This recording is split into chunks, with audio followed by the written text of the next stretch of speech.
मंच पर उपस्थित मंत्रिपरिषद में मेरे सहयोगी श्रीमान किशन रेड्डी जी, भारत सरकार के गृह सचिव श्रीमान अजय कुमार भल्ला जी, आज सूचना ब्यूरो के निर्देशक श्री अरविंद कुमार जी, और आज जिनके तत्वाधान में कार्यक्रम होने जा रहा है, ऐसे दिल्ली के पुलिस आयुक्त श्री श्रीवास्तव जी, यहां उपस्थित दिल्ली पुलिस के सभी अधिकारीगण, अलग अलग रैंक के सभी पुलिसकर्मी भाइयों बहनों, और वर्चुअल तरीके से 60 से ज्यादा जगहों पर इस कार्यक्रम को देख रहे दिल्ली पुलिस को सम्मान दिलाने वाले सभी जवानों को मैं मकर संक्रांति की बहुत बहुत शुभकामनाएं देकर मेरी बात की शुरुआत करना चाहता हूं।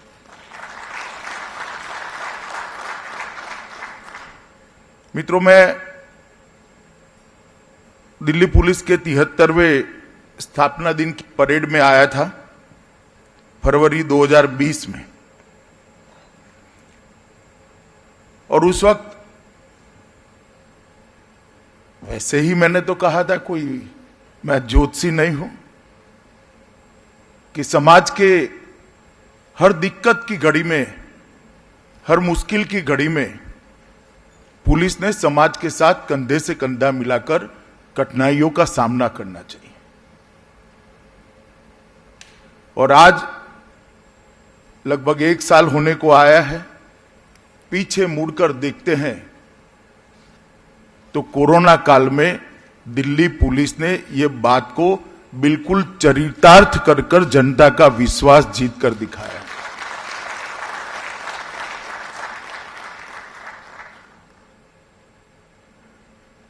देश के पहले गृहमंत्री सरदार पटेल का एक वाक्य हम सब के लिए हमेशा प्रेरणा का स्रोत रहना चाहिए। किसी भी कारणवश उत्तेजना में आए बगैर नागरिकों को उपद्रवियों से सुरक्षित रखना पुलिस का परम कर्तव्य है। 2020 का साल पूरी दुनिया के लिए अनेक चुनौतियां लेकर आया, भारत के लिए भी लाया और दिल्ली के क्षेत्र के लिए भी लाया। मगर मुझे कहते हुए बहुत संतोष और गर्व दोनों हो रहा है कि चुनौतीपूर्ण वर्ष में दिल्ली पुलिस अपनी सभी परीक्षाएं जितनी भी ईश्वर ने भेजी, इसमें सर्वोत्तम गुण के साथ उत्तीर्ण होकर जनता के साथ खड़ी है। चाहे उत्तर पूर्वी दिल्ली के दंगे हो, चाहे लॉकडाउन हो, लॉकडाउन खोलने की प्रक्रिया हो, प्रवासी मजदूरों को अपने वतन में वापस जाने के लिए एक साथ सबने जो प्रयास किया, इसकी चुनौती खड़ी हुई, वो चुनौती हो, यह अभी किसान आंदोलन चल रहा है, इसमें भी शांतिपूर्ण तरीके से आंदोलन के साथ, आंदोलनकारियों के साथ चर्चा कर समन्वय स्थापित करना हो। ये हर चुनौती का सामना दिल्ली पुलिस ने बखूबी किया है, और मैं इसलिए पुलिस आयुक्त श्रीवास्तव के नेतृत्व में जो दिल्ली पुलिस के अंतिम कांस्टेबल तक की पूरी टीम को हृदय से बधाई और साधुवाद भी देना चाहता हूं। मित्रों, जब पुलिस की बात करते हैं तो आज तो सरकार के ढेर सारे अंग उपांगों में से एक गृह विभाग भी है, इसमें भी एक पुलिस है। मगर पौराणिक काल से, जब से राज्यों की स्थापना हुई, इसका इतिहास जब हम देखते हैं तो अभी तो ढेर सारे मंत्रालय, ढेर सारे विभाग, ढेर सारे काम हमारी नजर के सामने है। वाटर सप्लाई भी होता है, सोशल वेलफेयर भी होता है, वित्त मंत्रालय भी होता है, महिला और बाल कल्याण विभाग भी होता है, आईटी भी होता है, ढेर सारे विभाग, अनगिनत क्षेत्रों में सरकार को काम करना पड़ता है। मगर जब पहली बार पृथ्वी पर राज्य के शासन की स्थापना हुई, उस वक्त एक ही विभाग था, वो कानून और व्यवस्था संभालने वाला विभाग था। तो एक दृष्टि से एडमिनिस्ट्रेटिव तरीके से सबसे पुराना अगर कोई विभाग है तो कानून और व्यवस्था संभालने वाले पुलिस का विभाग है। इसका नाम अलग अलग समय पे अलग अलग होता होगा, और इसीलिए जो एडमिनिस्ट्रेशन के जानकार लोग हैं वो मानते हैं कि किसी भी क्षेत्र में सरकार ने अच्छा परफॉर्म करना है, चाहे जीडीपी की दर को हासिल करनी, औद्योगिक विकास को द्रुत गति देनी है, शिक्षा व्यवस्था को सुचारू रूप से आगे बढ़ाना है, महिलाओं को सुरक्षित करना है, बच्चों को सुरक्षित करना है, जंगलों को संभाल कर रखना है, अर्बन डेवलपमेंट और ग्रामीण विकास के क्षेत्रों में काम करना है, तो उसकी प्राथमिक जरूरियात है कि वो राज्य के अंदर कानून और व्यवस्था की स्थिति अच्छी हो। जब तक कानून और व्यवस्था की स्थिति अच्छी नहीं होती है, ये कुछ संभव नहीं। मैं बात आपको इसलिए कहना चाहता हूं कि बहुत सारे लोग, बहुत सारे हमारे साथी काम के बोझ में दब जाते हैं, रोजमर्रा के काम के बोझ में, तब हम कितनी बड़े काम का हिस्सा है वो हमारे दिमाग में से निकल जाता है। कोई कांस्टेबल है, कोई पीआई है, पीएसआई है, कोई डीवाईएसपी है, एसपी है, डीआईजी है, उसको अपनी डीआईजी की भूमिका ही दिखाई पड़ती है। परंतु वास्तविकता यह है कि आप पूरे देश के विकास की एक पूरी यंत्रणा की रीढ़ की हड्डी हो, इसका एक हिस्सा हो, इसका सदैव स्मरण आपके मन के अंदर रहना चाहिए। और दिल्ली पुलिस को तो विशेष रूप से रहना चाहिए। हर एक कांस्टेबल का काम को अगर जोड़ते हैं तभी दिल्ली पुलिस का काम बनता है। आपके कार्यक्षेत्र के अंदर ही राष्ट्रपति भवन है, प्रधानमंत्री निवास है, दुनिया भर के देशों की राजदूतालय है, एम्बेसियां हैं, ढेर सारे ऐतिहासिक स्मारक हैं, ढेर सारे बड़े बड़े इंस्टीट्यूशन के हेडक्वार्टर्स यहां पर हैं, ढेर सारे साइंटिफिक इजाज करने वाले अपने रिसर्च एंड डेवलपमेंट के सारे इंस्टीट्यूशन का हेडक्वार्टर यहां पर है। और इस सब की सुरक्षा की जिम्मेदारी, ये सबको अच्छे से संभालने की जिम्मेदारी दिल्ली पुलिस की है। और इसलिए दिल्ली पुलिस ने हमेशा सुधार की ओर नजर रखनी चाहिए। स्थगितता जीवन में कुछ नहीं देती है। सुधार, आगे बढ़ने की आकांक्षा, आगे बढ़ने की भूख और अच्छा करने की भूख ही हमें आगे ले जाती है। कई बार इस प्रकार के कार्यक्रम में जिस प्रकार के प्रशंसा के फूल बांधे जाते हैं, इसके दो परिणाम होते हैं। एक तो उत्साह भी बढ़ता है, मगर उसके साथ स्थगितता भी आने का भय रहता है। तो मेरा काम है कि आपके दिमाग में से स्थगितता को निकालकर आगे और गतिशील होकर सभी लक्ष्यों को अचीव करे। और एक परिपूर्ण पुलिसिंग की व्याख्या अगर किसी को दुनिया भर में देखनी है तो दिल्ली पुलिस में आकर देखे, ऐसी पुलिस की रचना करनी चाहिए। और ये तभी हो सकता है कि पुलिस आयुक्त से लेकर अंतिम कांस्टेबल तक सभी लोग एक टीम के साथ काम करें, सभी अहर्निश आगे क्या अच्छा हो सकता है इसका चिंतन करें, सभी लोग नई चुनौतियों का सामना कैसे करेंगे इसके बारे में अहर्निश सोचते रहे, तभी होंगे। मित्रों, कोरोना काल के अंदर जिस प्रकार का काम दिल्ली पुलिस ने किया है, मैं शायद गृह मंत्री न होता, एक नागरिक भी होता, तो भी आपका मन से इतना ही सम्मान करता।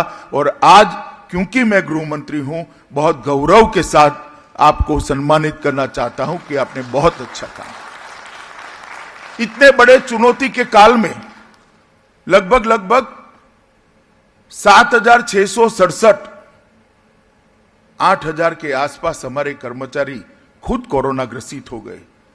30 पुलिसकर्मी हमारे बीच में नहीं रहे, फिर भी कहीं पर ड्यूटी के अंदर कहीं होता ही नहीं। लॉकडाउन के पालन के लिए दिल्ली पुलिस ड्रोन उड़ाती नजर आती है, किसी वृद्ध को घर पे दवा देती नजर आती है, किसी भूखे मजदूर को लाइन में खाना देते हुए नजर आती, किसी गर्भवती माता को अस्पताल तक पहुंचाते हुए नजर आती है, किसी कोरोना के पीड़ित मरीज को जिसके घर वाले भी शायद उसके साथ न जाए, वहां दिल्ली पुलिस का जवान इसके साथ जाकर इसके जीवन बचाने में बहुत मददरूप हुआ है। ये दिल्ली पुलिस का जब भी इतिहास लिखा जाएगा, ये प्रकरण स्वर्णिम अक्षरों से अंकित होगा, इसका मुझे विश्वास है। मित्रों, इसी प्रकार से विश्व का सबसे बड़ा टीकाकरण वैक्सीनेशन का कार्यक्रम प्रधानमंत्री के नेतृत्व में हमने चालू किया है। चुनौती तो हमारी तब समाप्त होती है जब कोरोना पर संपूर्ण विजय मानव जात प्राप्त कर ले, और ये संपूर्ण विजय का प्रमुख रास्ता है ये वैक्सीनेशन को, ये टीकाकरण को सफलतापूर्वक हमें पार करना। और जब तक जिसको जरूर है ऐसे एक एक व्यक्ति का टीका नहीं लग जाता, हम चैन से नहीं बैठ सकते। दिल्ली पुलिस के सामने ढेर सारी चुनौतियां भी हैं, मगर चुनौतियों को हम सिर्फ ट्रेडिशनल तरीके से, परंपरागत तरीके से इसका सामना नहीं कर सकते। चुनौतियों का सामना करने के लिए चुनौती को समझना पड़ेगा और अपने आप में, अपनी व्यवस्था में, अपने काम में और अपने संसाधनों में बदलाव भी लाना पड़ेगा, तभी जाकर चुनौतियों का हम सामना कर सकते हैं। आज मुझे बहुत आनंद है कि कुछ एमओयू मेरे सामने हुए हैं। इसमें मेन तो नेशनल फॉरेंसिक साइंस यूनिवर्सिटी और दिल्ली पुलिस के बीच में एमओयू हुआ है। मित्रों, नेशनल फॉरेंसिक साइंस यूनिवर्सिटी की स्थापना ये प्रधानमंत्री जी का एक बहुत महत्वाकांक्षी स्वप्न है। मैं जब गुजरात में गृह मंत्री था तब प्रधानमंत्री जी वहां मुख्यमंत्री थे, और उसी वक्त गुजरात में फॉरेंसिक साइंस यूनिवर्सिटी की स्थापना हुई थी। अपने आप में विश्व में सबसे पहली फॉरेंसिक साइंस यूनिवर्सिटी की स्थापना गुजरात के अंदर करने का काम हमारे प्रधानमंत्री नरेंद्र मोदी जी ने किया था जब वो मुख्यमंत्री थे। और इसके पीछे उद्देश्य क्या था? उसके पीछे उद्देश्य था कि हमारी जांच का फॉरेंसिक साइंस अभिन्न हिस्सा बन जाए। क्राइम कंट्रोल सिर्फ क्रिमिनल को पकड़ने से नहीं होता है। जब तक उसको सजा नहीं कराते, और विशेषकर आदती क्रिमिनल्स जो हैं, बार बार क्राइम करने की जिनको आदत है, जघन्य अपराध करते हैं, इसकी भी आदत पड़ी है, और पूरे समाज को, सोसाइटी को भय आक्रांतित करते हैं, उनको जब तक सजा नहीं दिलाते हैं तब तक एक लॉ एंड ऑर्डर की स्थिति हमारी ठीक नहीं होती, क्राइम कंट्रोल नहीं होता। एक व्यक्ति को सजा देने से अनेक व्यक्ति को वो रास्ते पे जाते हुए आप रोक सकते हो, परंतु हमारा सजा का प्रतिशत बहुत कम था। इसका कारण क्या? कि हमारे पास साइंटिफिक एविडेंस नहीं थे, मानव बल का अभाव था। अब मानव बल कम है तो उसके रास्ते ढूंढने पड़ेंगे। इसका सबसे अच्छा रास्ता है कोर्ट के समक्ष वैज्ञानिक साइंटिफिक एविडेंस को हम कोर्ट के समक्ष रखें, तब न्यायालय भी बाध्य हो जाता है और क्रिमिनल के लिए भी कोई चारा नहीं बचता है। और अगर इसको पूरे देश के अंदर आगे बढ़ाना है तो फॉरेंसिक साइंस ऑफिसर्स की जरूरत पड़ेगी, मगर दुर्भाग्य से हमारे देश में ऐसे विशिष्ट कोर्स की रचना कभी की ही नहीं गई। कोई केमिस्ट्री का स्नातक का स्टूडेंट केमिस्ट्री के फॉरेंसिक साइंस विंग में काम करता था, फिजिक्स का स्टूडेंट फिजिक्स में करता था, साइकोलॉजी के स्टूडेंट साइकोलॉजी में करते थे, मगर एक फॉरेंसिक साइंस की दृष्टि से उनको पढ़ाने का कोई व्यवस्था, कोई कोर्स और कोई इसके सर्टिफिकेशन की व्यवस्था नहीं थी। मोदी जी ने ये यूनिवर्सिटी बनाकर आज इसको पूरा किया है। और अब ये forensic science university national university बनी है। कई राज्य के मुख्यमंत्रियों से मेरी बात हुई है, सभी लोग इसके एफिलेटेड कॉलेज अपने अपने राज्य में खोलना चाहते हैं। कई लोग फॉरेंसिक साइंस के अलग अलग क्षेत्रों को अपने यहां सेंटर एक्सेलेंस का सेंटर बनाना चाहते हैं। इससे देश भर के अंदर एक प्रशिक्षित मानव बल फॉरेंसिक साइंस सेंटर के फॉरेंसिक साइंस के क्षेत्र का हमें उपलब्ध होगा, और तभी जाकर हम सभी जघन्य अपराधों के अंदर फॉरेंसिक साइंस एविडेंस को कानूनन कंपलसरी कर सकते हैं, क्योंकि पहले मानव बल बनाना पड़ेगा। और आज मुझे बहुत आनंद है कि दिल्ली पुलिस ने एनएफएसयू के साथ लगभग 119 फॉरेंसिक सहायक व वरिष्ठ फॉरेंसिक सहायक को दिल्ली पुलिस में शामिल करने का जो निर्णय किया है, इससे इसकी गति बढ़ेगी और जांच पड़ताल भी अच्छी होगी और सजा कराने का हमारा दर भी बढ़ा पाएंगे। इसी प्रकार से दिल्ली पुलिस और दिल्ली स्थित Indraprastha institute of information technology के बीच में एक समझौता करार हुआ है। Centre for technology in policing की स्थापना इंद्रप्रस्थ संस्था में की जाएगी और उसका मुख्य उद्देश्य पुलिसिंग में आईटी का उपयोग कर पुलिस की कार्यदर्शी पद्धति को, पुलिस की कार्यवाही को, कार्यशैली को पारदर्शी भी बनाना है और ज्यादा कुशल भी बनाना है। मैं मानता हूं कि इससे कई सारी विधाएं दिल्ली पुलिस के जवानों को उपलब्ध होगी। एक्सिस बैंक ने भी के साथ भी दिल्ली पुलिस के कर्मचारियों के हेतु अनेक सुविधाएं बढ़ाने का भी एमओयू हुआ है और मैं मानता हूं कि ये तीनों अलग अलग क्षेत्र को, अलग अलग दृष्टिकोण को समाहित करने वाले एमओयू है। मैं इसके लिए आप सभी को बहुत बहुत शुभकामनाएं देता हूं। मैंने अभी 2 नए इनिशिएटिव दिखे कि खोए हुए बच्चों को अपने परिवार के साथ मिलाने वालों को पद उन्नति दी जा रही है। मित्रों, बहुत महत्वपूर्ण है। एक पूरा जीवन अपने परिवार से बिछड़कर भटक जाए, देश का एक नागरिक अच्छे रास्ते पे चलने से अपने आप को मजबूरी से बिछड़ जाए, इस प्रकार की व्यवस्था किसी भी देश में नहीं होनी चाहिए।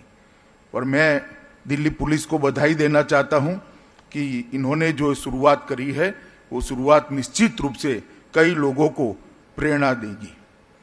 जिन्होंने 3 महीने के भीतर 55 से ज्यादा बच्चों को परिवारों से मिला है, उनको आज पदोन्नति दी गई है।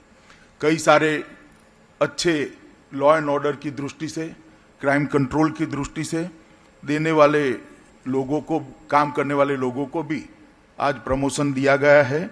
मुझे आनंद है कि इससे बहुत सारे लोगों को अच्छा काम करने का एक प्रेरणा भी मिलेगी और उत्साह भी बढ़ेगा। मित्रों, एक सेफ सिटी प्रोजेक्ट भारत सरकार ने दिल्ली के लिए अनुमोदित किया है। अब इसके माध्यम से पुलिसिंग की पूरी रूपावली बदलने का काम दिल्ली पुलिस का है। एक विश्व स्तरीय डेटा सेंटर जिसको अभी हमने देखा, इसके अंदर लगभग दिल्ली में 15,000 से ज्यादा कैमरों का एक जाला बुना जाएगा और वो कैमरा सीधा आपके मुख्यालय पर आपको क्राइम कंट्रोल में मदद करेंगे। इसके साथ आने वाले दिनों में सभी रेलवे स्टेशन के कैमरा भी जोड़ने वाले हैं और दिल्ली सरकार ने भी जो कैमरा लगाया है उसको भी हम जोड़ेंगे और ये सभी को इकट्ठा कर क्राइम कंट्रोल की दिशा में एक सेफ सिटी बनाने में हम बहुत बड़ा योगदान कर सकते हैं। मेरा पुलिस आयुक्त से एक निवेदन भी है कि इसके लिए एक्सपर्टों को आपके साथ आप जरूर रखिए और एक्सपर्टों को साथ में रखकर एक कुशल मानव संसाधन बल यहां पर हमारा स्वतः दिल्ली पुलिस का बने और आने वाले दिनों में वो आगे बढ़ता रहे।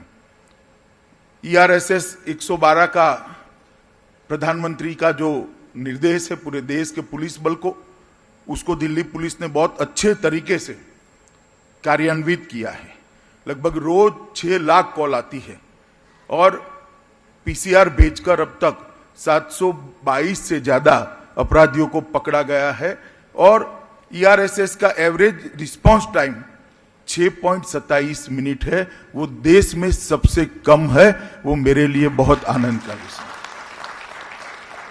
और कई सारे क्राइम को इस सिस्टम के माध्यम से हमने समाप्त किया है। सिर्फ गाड़ियों की बात करें तो 526 से ज्यादा चोरी की हुई गाड़ियां तत्काल सूचना के कारण पकड़ी गई है। ये बहुत बड़ी बात है। छोटे छोटे फ्रॉड, जालसाजियां, जटिल साइबर अपराध हो, गृह मंत्रालय ने I4C स्कीम के तहत दिल्ली पुलिस की साइबर सेल को एक विश्व स्तरीय बनाने के लिए एक बहुत बड़े प्रयोजन को स्वीकृति दी है। और मैं मानता हूं हमने ये सारी जो सुविधाएं मिलती हैं इसको पूर्ण रूप से उपयोग में लाने और उसका पूरा फायदा उठाने के लिए हमारे कर्मचारियों की ट्रेनिंग भी साइमल्टेनियसली करनी पड़ेगी। एक्सपर्ट्स की एडवाइस और एक्सपर्ट्स के द्वारा हमारे कर्मचारियों का प्रशिक्षण, इसकी आदत इनबिल्ट हमने करनी पड़ेगी, तभी जाकर हमें फायदा मिलेगा। दिल्ली पुलिस ने ई बीट बुक से अपने आप को लैस किया है। मैं मानता हूं इससे पुलिसिंग की रीढ़ की हड्डी मजबूत हुई है और दिल्ली पुलिस ने इंटीग्रेटेड कंप्लेंट मैनेजमेंट सिस्टम को भी अपनी कार्यप्रणाली में शामिल किया है। ढेर सारे नए इनिशिएटिव विगत 1.5 साल के अंदर हुए हैं। ऑनलाइन लाइसेंस देखना, QR कोड स्कीम हिम्मत प्लस, प्रखर, नया ई-चालान और ई-पेमेंट, ढेर सारी चीजों को किया है। दिल्ली पुलिस की गति बढ़ाने के लिए भारत सरकार ने लगभग 4500 नए वाहन खरीदने की भी स्वीकृति दी है और 1500 से ज्यादा मोटरसाइकिल खरीदने की भी स्वीकृति दी है। जहां तक पुलिस वेलफेयर का सवाल है, मैं जब भी मंत्री बनता हूं मेरे मालूम नहीं है मेरे सितारे कैसे हैं, मगर मुझे गृह मंत्रालय ही मिल जाता है और मेरा हमेशा आग्रह रहता है कि सेटिस्फेक्शन रेशियो हाउसिंग का बहुत अच्छा होना चाहिए, क्योंकि इसकी पुलिस की कार्यकुशलता पर बहुत बड़ी इफेक्ट होती है। अपने परिवार के साथ एक अच्छे घर में रहा हुआ व्यक्ति जब काम के घंटे ज्यादा होते हैं, थोड़ा आराम से रहता है, रिलैक्स कर लेता है अपने आप को, तो ज्यादा काम कर पाता है। अभी दिल्ली पुलिस का सेटिस्फेक्शन रेशियो 6 माह पहले 19.5 था। हमने ढेर सारे इनिशिएटिव लिए हैं। हमने नरेला के अंदर लगभग 800 रेडी बिल्ट फ्लैट्स खरीदने के लिए 230 करोड़ रुपया दिया है। पुलिस ने अपने कर्मियों के लिए 700 से ज्यादा आवासों का खुद भी निर्माण कर रही है। 467 करोड़ रुपया की लागत से 501 MIG फ्लैट जो तैयार पड़े हैं उसका भी हमने प्रपोजल अनुमोदित कर दिया है। इस प्रकार से सेटिस्फेक्शन रेशियो को आने वाले 5 साल के अंदर लगभग 40% के ऊपर, मतलब दुगना करने का हमने लक्ष्य रखा है और मुझे भरोसा है कि इसको हम अचीव करेंगे। और ये बहुत महत्वपूर्ण बात है, जो हमारा कांस्टेबल या हेड कांस्टेबल 24 घंटे दिन रात, कोई बड़ा त्योहार हो या प्रजासत्ताक दिन हो या स्वतंत्र दिन हो, उत्तरायण हो, होली हो, दिवाली हो, रक्षाबंधन हो, अपनी ड्यूटी पर तैनात रहता है। अगर उसके परिवार और उसके अच्छे रहने की व्यवस्था भी हम नहीं करते तो उसके साथ अन्याय है। और मुझे मेरा मानना है कि ये 40% पहुंचने के बाद हम इसमें काफी सुधार करेंगे। इसको और भी अच्छा करना चाहिए। जहां तक मेडिकल सहायता का सवाल है, इसमें भी सीपी दिल्ली को 25 लाख तक की वित्तीय शक्तियां हमने देने का काम किया है। इससे बहुत बड़ी राहत हमारे पुलिस कर्मचारियों को मिलेगी। मित्रों, ढेर सारे चुनौतियां हमारे सामने हैं, क्योंकि दिल्ली राजधानी है। आतंकवाद एक चुनौती है, ड्रग्स का व्यापार एक चुनौती है, जाली नोट का व्यापार चुनौती है, ट्रैफिक भी एक बहुत बड़ी समस्या है। इस सभी चीज़ों पर मैं अभी कुछ कहना नहीं चाहता। आज इसके बाद मेरी दिल्ली के पुलिस अधिकारियों के साथ अलग अलग विषयों पर मीटिंग भी है। इसमें इसका डिटेल खाका नए सिरे से नई चुनौतियों को ध्यान में रखकर तैयार करने की आज एक कवायद भी हम शुरू करने वाले हैं। ये कई दिनों तक चलेगी, परंतु आज इसकी शुरुआत होने वाली है। मेरा आप सभी से एक ही निवेदन है कि 2022 में आजादी के 75 साल पूरे होने जाएंगे। आजादी का 75 साल ये हम सब के लिए एक बहुत बड़ी बात होनी चाहिए।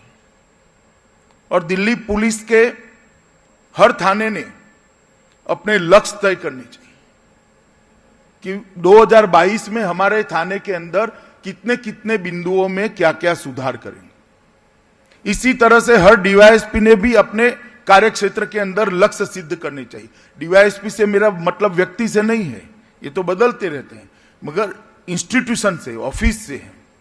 एसपी भी करे, डीआईजी आईजी भी करे और दिल्ली पुलिस कमिश्नरेट भी करे। हर इंस्टीट्यूशन ने अपना लक्ष्य तय करना है कि हम किन किन क्षेत्रों के अंदर क्या क्या लक्ष्य सिद्ध करेंगे 2022 के पहले। और मैं मानता हूं अगर ये हम कर लेते हैं, एक बहुत आयामी और द्रुत गति से सुधार की दिशा में हम जाएंगे। और ये लक्ष्य तय करके वहां बोर्ड लगाना पर्याप्त नहीं है भी। ये लक्ष्य बनाना, तय करना, इसकी कार्य योजना बनाना, इसकी मॉनिटरिंग की व्यवस्था करना, इसकी मॉनिटरिंग के बाद चर्चा कर लक्ष्यों में परिवर्तित करना और परिवर्तित हुए लक्ष्य को 100% सिद्ध करना, यहां तक दिल्ली पुलिस ने जाना चाहिए। और मैं मानता हूं कि अगर हम सब ये कर लेते हैं तो दिल्ली पुलिस के क्लेवर को बदलने के लिए, दिल्ली पुलिस के प्रति लोगों का नजरिया बदलने के लिए, दिल्ली में क्राइम कंट्रोल करने के लिए, दिल्ली की अनेक प्रकार की राजधानी विशेष समस्या जो है इसको चुनौती के रूप में स्वीकार कर इस पर विजय प्राप्त करने के लिए हमें कोई रोक नहीं सकता। ये हर थाना अगर तय कर ले, हर डीवाईएसपी का ऑफिस, एसपी का ऑफिस, डीआईजी का ऑफिस और पुलिस आयुक्त की ऑफिस अगर ये लक्ष्य तय कर लेती है और उसको सिद्ध करने का अपना एक रोड मैप बना लेती है, तो मैं मानता हूं इसका योग जो होगा, इसका टोटल जो होगा, वो अंततोगत्वा दिल्ली पुलिस में शायद ही कभी 1.5 साल के अंदर इतने सुधार हुएंगे, इतने बड़े सुधार का एक कार्यक्रम बनेगा। और मैं सिर्फ यहां कहकर वापिस नहीं जाऊंगा, मैंने तय किया है कि ये एक काम का मैं खुद मॉनिटरिंग करने वाला हूं। आपके पुलिस आयुक्त भी करेंगे, मैं भी करूंगा। हर थाने से अपने लक्ष्य, कौन सा सब्जेक्ट तय करना आप करो, मगर किसी भी 5 मुद्दों पर आपने लक्ष्य तय करना है। आप कर लो, मेरे थाने के अंदर रोटेशनली परेड होगी ही होगी, मेरे थाने में फुट मार्च निकलेगी ही निकलेगी, मेरा थाना सभी धार्मिक स्थलों के संपर्क की एक सुंदर योजना बनाएगा, मेरे थाना अकेले रहते हुए बुजुर्गों की सुरक्षा की व्यवस्था के लिए कोई चिंता करेगा, महिला सुरक्षा के लिए हम ये करेंगे, हमारे सजा कराने के दर को हम इतना इंप्रूव, जो आपको लक्ष्य करना है, 5 लक्ष्य हर इंस्टीट्यूशन ने तय करने हैं, थाने से लेकर पुलिस आयुक्त, और इसकी कार्य योजना भी बनानी है। और मैं मार्च महीने में पुलिस आयुक्त जी के टीम के साथ इसका प्रेजेंटेशन भी देखना चाहूंगा कि सबने क्या लक्ष्य तय किए और इसकी सिद्धि की आपकी कार्य योजना क्या। तो ये तो बात हो गई इंस्टीट्यूशन की। और हर कर्मचारी, हर अधिकारी, हर जवान अपना कुछ संकल्प ले, जो आजीवन इसको मानना है। 2022 के साल में हम एक ऐसा संकल्प ले जो समाज जीवन को सुधारेगा। और ये तो देश के हर नागरिक ने करना चाहिए। देखने में एक संकल्प होता है, मगर 130 करोड़ नागरिक अगर एक संकल्प लेते हैं तो 130 करोड़ संकल्प देश को बहुत आगे ले जाते हैं। एक छोटा बच्चा संकल्प कर ले कि मैं कभी ट्रैफिक का नियम नहीं तोड़ूंगा, तो कितनी बड़ी बात होती है। ट्रैफिक की समस्या को सुधारने के लिए बहुत बड़ी बात होती, पूरा जीवन वो करेगा। एक छोटा बच्चा संकल्प ले ले कि माता पिता के पैर छूकर ही मैं स्कूल जाऊंगा, मेरी थाली में जूठा अनाज नहीं छोड़ूंगा। इस प्रकार से हर पुलिस कर्मचारी ने, अधिकारी ने भी एक संकल्प लेना है और वो समाज जीवन के संकल्पों के साथ मिलकर देश को एक बहुत बड़ी गति देगा। मुझे लगता है दोनों काम दिल्ली पुलिस आयुक्त ने एक टीम बनाकर नीचे तक लेने चाहिए और इसको आगे ले जाना चाहिए। मित्रों, इन्वेस्टिगेशन और छवि का सुधार, ये सारे विषयों पर मैं आज कुछ कहना नहीं चाहता हूं। मैं आज मन से आप लोगों को कोरोना काल में जो प्रवासी मजदूर बाहर गए, कोरोना के मरीजों के लिए आप लोगों ने जो सेवाएं की हैं और लॉकडाउन के इम्प्लीमेंटेशन में आपने जो पूरा स्किलफुल तरीके से, मानवीय तरीके से भी और स्किलफुल तरीके से इसको कंप्लीट इम्प्लीमेंट किया है, इसके लिए बधाई देने के लिए आया हूं। मैं फिर से एक बार आप सभी को बधाई देकर मेरी बात को समाप्त करता हूं।